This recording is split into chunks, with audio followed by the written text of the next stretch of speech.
100 چوہے کھا کر بلی حج کو چلی.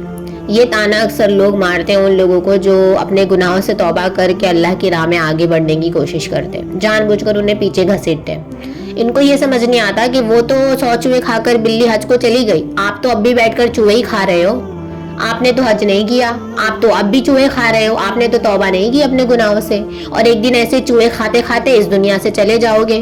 اور پھر آخرت میں جب اللہ سوال کرے گا کہ جو دنیا میں اتنے چوہے کھائے تھے اس کا حساب دو, تب کہاں سے حساب دو گے؟ کیا آپ نے اتنی طاقت ہے کہ جتنے چوہے آپ نے کھائے ہیں یا کھا رہے ہو یا کھانے والے ہو اس کا حساب دو گے اللہ کو؟ نہیں. آپ میں ہم کوئی نہیں ہے اس لائق کہ ہم جو ہے اپنے گناہوں کا حساب دے سکے اللہ سے. ہم میں اتنی طاقت نہیں ہے سوائے اس کے کہ ہم اللہ سے توبہ کر لیں, اس کے سامنے گڑ گڑائے, کیونکہ اللہ کی رحمت اس کے غضب پر قابض ہے, اس کے غضب پر بھاری ہے.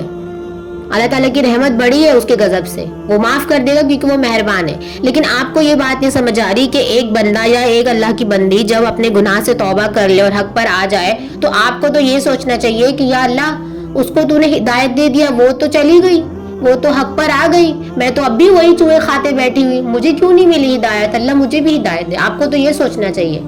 آپ یہ سوچنے کے بجائے یہ سوچ رہے ہو کہ بھائی وہ ایسی تھی, وہ ویسی تھی, وہ ایسا تھا, وہ ویسا تھا. جو کیا اس نے وہ کیا, اس کو اللہ تعالیٰ کو جب اس کو ہدایت دینی تو اللہ تعالیٰ نے دے دی, اس نے قبول کر لی, اللہ تعالیٰ سے اس نے توبہ کر لی اور اللہ نے اس کی توبہ قبول کر لی, اللہ نے اس کو معافی دے دی.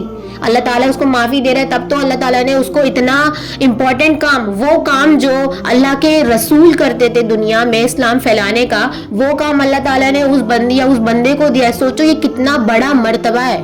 یہ اس کا جو خوشی ہے نا, جو ایک احساس ہے, وہ وہی بندہ سمجھ سکتا ہے جس کو یہ کام اللہ تعالیٰ نے دیا ہو.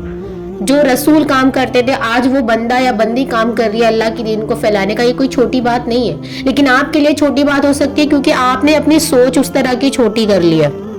آپ نے یہ سوچ بنا لی ہے کہ ہم جو کر رہے ہیں وہ صحیح ہے, سامنے والا غلط ہے. آپ نے لوگوں کو جج کرنے کا ٹھیکہ لیا ہے, سامنے والے نے آپ کو جج کرنے کا ٹھیکہ نہیں لیا ہے. اور ایسے ہی دوسروں پر انگلی اٹھاتے اٹھاتے ان کا ماضی, ان کا پاسٹ کھینچتے کھینچتے ایک دن اس دنیا سے جب چلے جاؤ گے نا, تب اپنے حال پر رو گے کہ یا اللہ مجھے کیا سوچنا چاہیے تھا اور میں کیا سوچ رہی تھی. مجھے تجھ سے دعا کرنی چاہیے تھی کہ تو بھی مجھے اس راستے پر لے کر چل جس راستے پر, اگر تو نے اس جاہلیت میں جو لڑکی یا لڑکا پڑا تھا, جب تو نے اس کو وہاں سے نکال کر اتنے بڑے مقام پر کھڑا کر دیا کہ آج وہ تیرے بھیجے گئے رسول کا کام کر رہا ہو, ہدایت اسلام پہنچانے کا کام کر رہا, اتنے بڑے مقام تک تو نے اس کو پہنچا دیا, تو اللہ آج میں یہاں پر کیوں؟ اللہ مجھے بھی تو وہاں پر بھیج دے, مجھے بھی اس کام میں تو مجھے بھی شامل کر, مجھ سے بھی تو اسلام میں کام لے. آپ کو یہ مینٹلٹی رکھنی ہے کیونکہ آپ مسلمان ہو. آپ کب تک دوسروں پر انگلی اٹھاؤ گے ان کے ماضیوں کو گن گن کر؟ آپ کب تک انہیں تانے دیتے رہو گے؟ کہ آپ کو اللہ کا ڈر نہیں؟ ہم مسلمان ہیں نا, ہمیں تو اللہ سے ڈرنا چاہیے, اس کے غضب سے ہمیں ڈرنا چاہیے اور حق پر آنے کی کوشش کرنی چاہیے. توبہ کر لو اپنے گناہوں سے, کر لو توبہ.